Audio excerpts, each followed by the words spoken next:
மறுபடியும் அவளை சந்திக்கிற முயற்சி பண்ணல.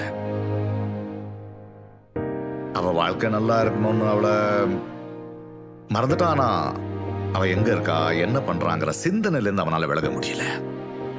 அவனுடைய இந்த ஸ்ட்ரெஸ்க்கு காரணம் என்னன்னா பழச மறக்கணும்னு பண்ற அவனுடைய ஒவ்வொரு முயற்சியும் மீண்டும் மீண்டும் அந்த பழச ஞாபகப்படுத்திக்கிட்டே இப்படி ஆயிடுறான்.